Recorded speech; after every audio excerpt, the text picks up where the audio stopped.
इस वीडियो में हम सांस्कृतिक विशेषताओं की बात करेंगे। पिछले वीडियो में जैसा कि हमने संस्कृति का अर्थ परिभाषा देखी, संस्कृति के बारे में हम जाने कि संस्कृति आखिर क्या है, संस्कृति किसे कहते हैं, और इसमें हम देखेंगे कि संस्कृति की विशेषता क्या है या संस्कृति की प्रकृति क्या है। कभी कभी प्रश्न ये आता है कि संस्कृति की प्रकृति या विशेषताओं का उल्लेख कीजिए। तो हम यहाँ संस्कृति की विशेषताओं को कुछ बिंदुओं के माध्यम से यहाँ स्पष्ट करने का प्रयास करेंगे, जो इस प्रकार से हैं। पहले बिंदु के रूप में हम यहाँ देखें तो संस्कृति की पहली विशेषता कहती है कि संस्कृति मानव निर्मित है। यह संस्कृति की विशेषता है। मानव निर्मित से यहाँ तात्पर्य यह है कि संस्कृति केवल मनुष्य समाज में ही पाई जाती है, मानव समाज में ही पाई जाती है, और मनुष्य में ही कुछ ऐसी मानसिक एवं शारीरिक विशेषताएं हैं जो इसका विकास करता है, जो संस्कृति के विकास करने में वो सक्षम है।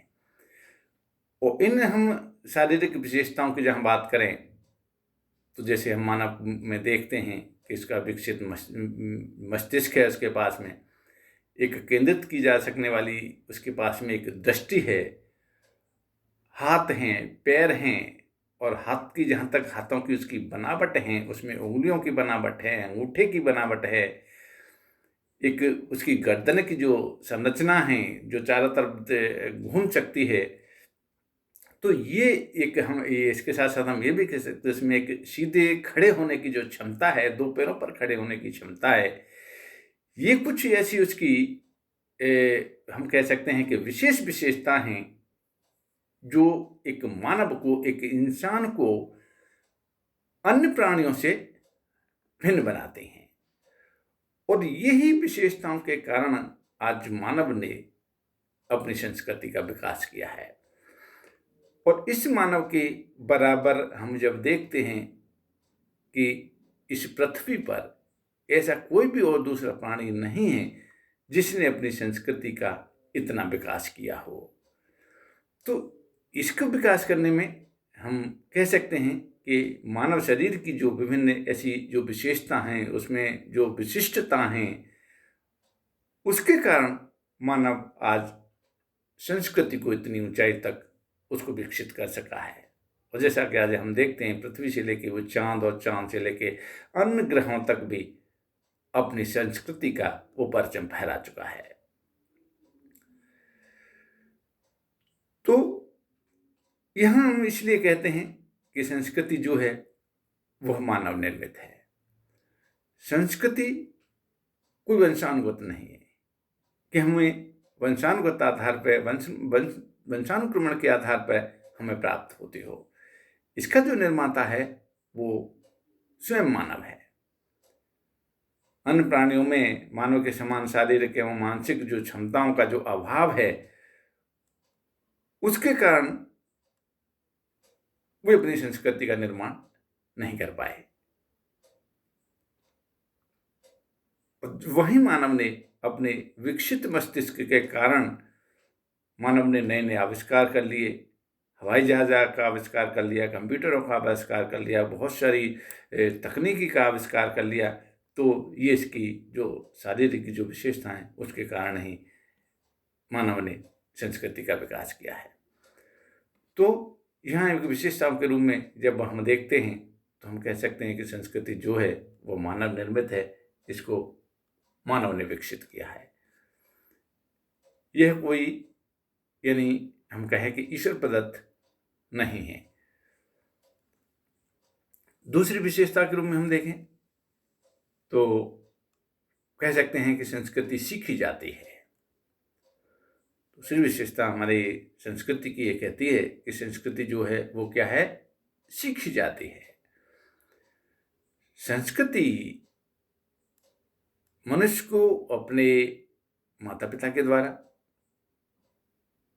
प्राप्त होती है। यानी माता पिता से हम अपनी संस्कृति को सीखते हैं और हम अपने आगे की पीढ़ी को संस्कृति को हस्तांतर करते हैं। हमसे जो हमारे बच्चे सीखेंगे, उनसे उनके बच्चे सीखेंगे। तो कहने का तात्पर्य जो है, संस्कृति जो होती है उसको व्यक्ति सीखता है। जैसा कि हम जानते हैं कि एक बच्चा जब परिवार में जब जन्म लेता है, तो परिवार में जब वो जन्म लेता है, जब से ही उसकी जो सीखने की जो प्रक्रिया है वो प्रारंभ हो जाती है। वो समाजीकरण की प्रक्रिया उसकी प्रारंभ हो जाती है, और वो जो कुछ भी सीखता है इस समाज में रहकर ही सीखता है। चाहे उसने अच्छा सीखा, चाहे उसने बुरा सीखा, सही सीखा या गलत सीखा, जो कुछ भी वो सीखता है इस समाज में रहकर ही सीखता है। यदि व्यक्ति को, जैसा कि हमने पहले बताया, कि यदि समाज से अलग कर दिया जाए तो वो कुछ भी नहीं सीख पाता है। तो व्यक्ति जो सीखता है, चाहे उसने संस्कृति सीखी है, अपनी संस्कृति के अंतर्गत रीति रिवाजों को सीखा है, प्रथा परंपराओं का अनुसरण किया है, बोलना चालना सीखा है, भाषा सीखी है, पढ़ना लिखना सीखा है, तो कह सकते हैं कि संस्कृति जो है वह एक सीखने की वस्तु है। सीखने का हम कहें कि एक तत्व है, जिसे व्यक्ति जीवन में अपने परिवार से, अपने पड़ोस से, अपने समाज से, अपने समुदाय से, अपने राज्य से, अपने देश से सीखता रहता है। हम जानते हैं, जैसा कि हम कहें कि जब बच्चा एक जन्म लेता है तो वो किसी भी संस्कृति को लेकर पैदा नहीं होता है, और जहाँ तक है वो जिस समाज में जहाँ पैदा होता है, जहाँ जिस समाज में उसने जो जन्म लिया है, वह उसकी संस्कृति को ही धीरे धीरे समाजीकरण की प्रक्रिया के माध्यम से सीखना प्रारंभ करता है। सीखने की क्षमता की जहाँ तक बात है, तो मानव में तो सीखने की क्षमता है ही, वरन हम ये भी कह सकते हैं कि पशु में भी ये सीखने की क्षमता होती है। लेकिन जब हम मानव और पशु की जहाँ तक बात करें, तो पशुओं द्वारा जो सीखा हुआ व्यवहार होता है वह एक संस्कृति का रूप नहीं बन पाता है। पशु द्वारा जो सीखा हुआ व्यवहार है वह मानव की तरह सामूहिक व्यवहार का हम कह सकते हैं कि वो अंश नहीं हो पाता है। वह केवल पशु का व्यक्तिगत व्यवहार के रूप में ही हम उसे जानते हैं या जान सकते हैं।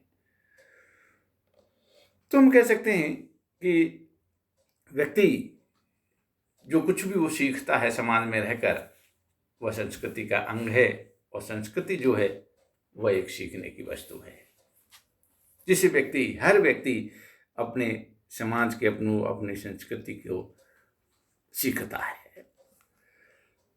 अगली विशेषता के रूप में हम देखें कि संस्कृति हस्तांतरित की जाती है, तो सीधी सी बात है, जैसा कि हमने बताया, संस्कृति जो होती है वह एक पीढ़ी से दूसरी पीढ़ी को हस्तांतरित व्यक्ति करता रहता है, क्योंकि ये सीखी जाती है। इसीलिए नई पीढ़ी जो पुरानी पीढ़ी के द्वारा संस्कृति का ज्ञान प्राप्त करती है और आगे वाली पीढ़ी को उसको हस्तांतरित कर देती है। इस प्रकार एक समूह से दूसरे समूह को, एक पीढ़ी से दूसरी पीढ़ी को संस्कृति को ये जो है वह हस्तांतरित होती रहती है। मानव को अन्य प्राणियों से हम कहें कि जो श्रेष्ठ घोषित करने में उसकी, जो हम संस्कृति की बात करें तो उसमें जो भाषा है उसका महत्वपूर्ण हाथ है। भाषा के कारण वो अपने ज्ञान को दूसरे लोगों तक पहुंचाता है, वो अपने द्वारा अर्जित किए हुए ज्ञान को नई पीढ़ी को हस्तांतरित करता है या नई पीढ़ी को पहुंचाता है। भाषा और लेखन एवं संकेतों के माध्यम से ही वह यानी अपने ज्ञान को दूसरे लोगों को हस्तांतरित करता है। नई पीढ़ी को अपने पूर्वजों द्वारा जो अर्जित ज्ञान है, उसके पास जो उसका ज्ञान का भंडार है, उसे वह आगे वाली पीढ़ी को हस्तांतरित करता है। साथ ही इसके साथ साथ वह इसमें अपने अनुभवों को भी जोड़ता जाता है। तो हम कह सकते हैं कि मानव ज्ञान एवं संस्कृति का जो भंडार है वह दिनों दिन बढ़ता जाता है। भूतकाल के अनुभवों का लाभ भविष्य में आने वाली पीढ़ी के द्वारा वो उठाया जाता है। तो एक पीढ़ी जो है वह दूसरी पीढ़ी को अपने अनुभव, अपना ज्ञान, अपना सब कुछ, हम कह सकते हैं जो कुछ भी उसने सीखा है वो अगली पीढ़ी को हस्तांतरित करती रहती है। अगली परिभाषा के रूप में हम देखते हैं वो है कि प्रत्येक समाज की एक विशिष्ट संस्कृति होती है। ये भी एक इसकी विशेषता है और इसमें हम देखते हैं इसका जो अर्थ है वो ये है कि एक समाज की भौगोलिक एवं सामाजिक परिस्थितियां दूसरे समाज से हमेशा भिन्न होती हैं। तो हम प्रत्येक समाज में अपनी एक जो विशिष्ट संस्कृति पाई जाती है। समाज अपनी आवश्यकताओं को पूर्ति के लिए एक, हम कहें कि अनेक आविष्कारों को करता है। आविष्कारों का योग को हम कहें कि एक संस्कृति को एक नया रूप प्रदान करता है। तो प्रत्येक समाज की आवश्यकताएं भी भिन्न भिन्न होती हैं, तो सांस्कृतिक भिन्नताओं को जन्म देती रहती हैं। एक समाज की संस्कृति का जहाँ तक सवाल है, तो संस्कृति में घटित होने वाले जो परिवर्तन हैं वो दूसरी संस्कृति में घटित होने वाले परिवर्तनों से भी भिन्न प्रकार के होते हैं। तो यह कहने का तात्पर्य है कि हर समाज की जो संस्कृति होती है, उनका जीवन जीने का जो तरीका होता है, उनके जीवन जीने का जो ढंग होता है, वो अपना अपना विशिष्ट प्रकार का होता है। कभी भी यानी हम ये नहीं कह सकते कि दो समाज या दो समुदायों की बिल्कुल समान संस्कृति है, उसमें भिन्नता हमें देखने को मिलती है। तो ये एक इसकी विशेषता है कि प्रत्येक समाज की जो है उनके जीवन जीने का जो तरीका है, उनके जो विभिन्न रीति रिवाज हैं, उनकी जो प्रथाएं परंपराएं हैं, उनमें जो शादी विवाह करने के जो तरीके हैं, उनमें खाना पीने का खाने के तरीके हैं, खाना बनाने के तरीके हैं, बोलचाल के व्यवहार के तरीके हैं, आदर सत्कार के जो तरीके हैं, वो भिन्न भिन्न समाजों में हम भिन्न भिन्न प्रकार की इन संस्कृतियों को हमें देखने को मिलती हैं। इसलिए कि इसकी विशेषता के रूप में हम देखते हैं कि प्रत्येक समाज की जो संस्कृति होती है अपने आप में एक विशिष्टता लिए होती है।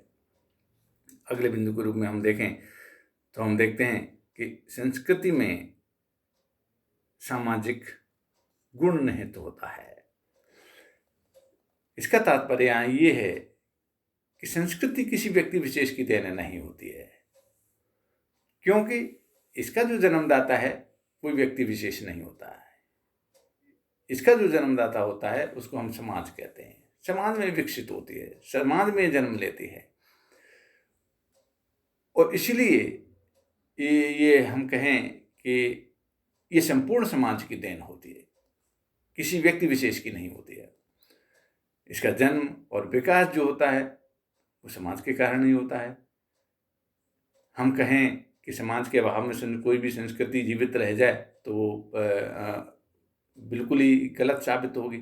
बिना समाज के कोई भी संस्कृति को जीवित रखना एक कल्पना ही हो सकती है। कोई भी संस्कृति जहाँ तक 5, 10 या 100, 200 व्यक्तियों का प्रतिनिधित्व नहीं करती है। तो संस्कृति का जहाँ तक सवाल है उसमें सामाजिक गुण होता है, और इसका कारण ये है कि व्यक्ति जो संस्कृति जो है वह किसी व्यक्ति विशेष की प्रॉपर्टी नहीं होती है, व्यक्ति विशेष के द्वारा बनाई गई नहीं होती है। यह संपूर्ण समाज के द्वारा निर्मित होती है, संपूर्ण समाज के द्वारा विकसित होती है।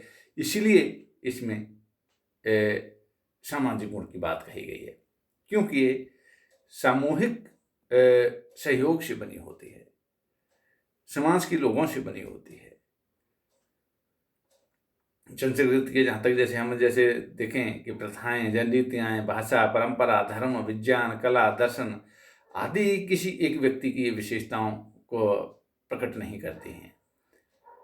न तो कोई भाषा का कोई व्यक्ति जन्मदाता है, न किसी परंपरा का, न कोई धर्म का, न विज्ञान का, न कला का, न दर्शन का। ये सभी हम कहें कि एक सामूहिक तौर पर विकसित होने वाले तत्व हैं।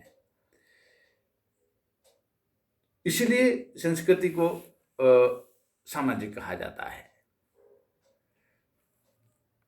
आज इस वीडियो में हम इतना ही चर्चा करेंगे। इससे आगे वाले वीडियो में हम इसकी आगे की विशेषताओं का पर प्रकाश डालेंगे। धन्यवाद।